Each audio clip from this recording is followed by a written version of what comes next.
Hunter Biden laptop story during the election. That was blatant censorship. There was no basis to do that. They did it because they thought they didn't want it to be a part of the election discourse. And that's basically an in-kind contribution. It was a huge abuse of power. So we said, look, there's people that are on these platforms, and if you have left-wing views, you say what you want. If you're conservative, you can get banned or suspended or all this stuff. And here's the thing. These are private companies, yes. But I'd say two things. One, they get liability protection from the federal government.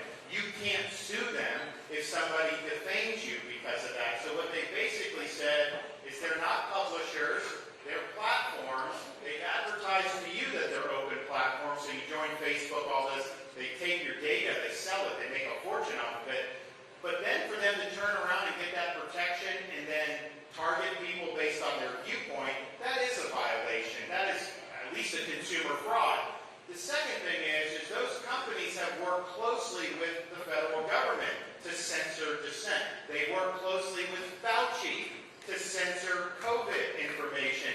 And the stuff they censored was true. They just didn't want it to get out. I mean, remember, if you said in March of 2020 that COVID came from the Wuhan Institute of Virology, they would censor you for that. That was true. It was not naturally occurring. It came from that lab with money that Fauci sent from gain-of-function research. That's why he didn't want the truth. We know that. So you can't partner with the government and then do the government's dirty work. So government couldn't censor you directly under the First Amendment.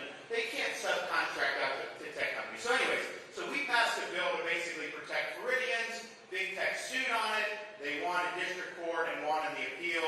Texas did something similar. Texas's law, they won in the appeal.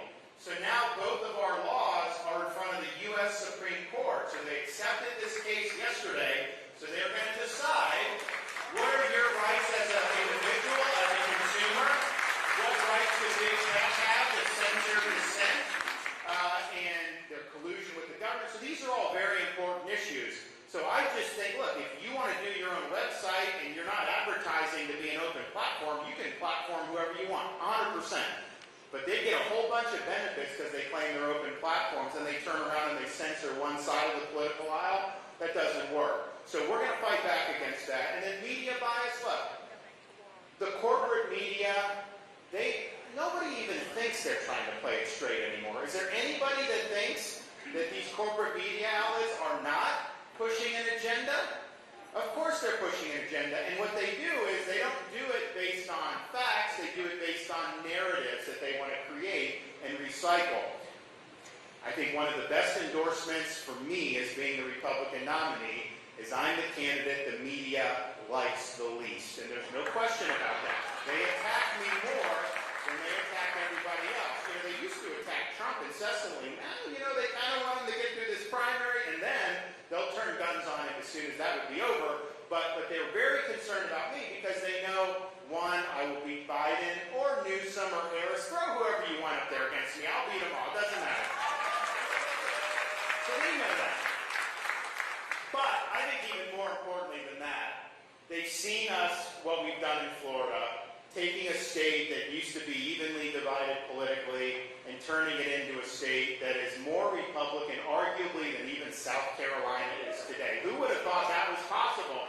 And yet, we went from 1-point races all through last decade to me winning by 20 points, and that's because we led and delivered. And I know they fear that us getting up there in D.C. will be 8 years of really strong leadership, revival of the country, restoring the Constitution. They don't want that. They like Bidenomics. They like going left on all this stuff. And so I represent a threat to that, and so I totally get why they're doing it. So I welcome that, because I think if every single Republican voter understood that, that would only help me, because they understand the media is not trying to help Republicans in anything they do. That's just not the way it works.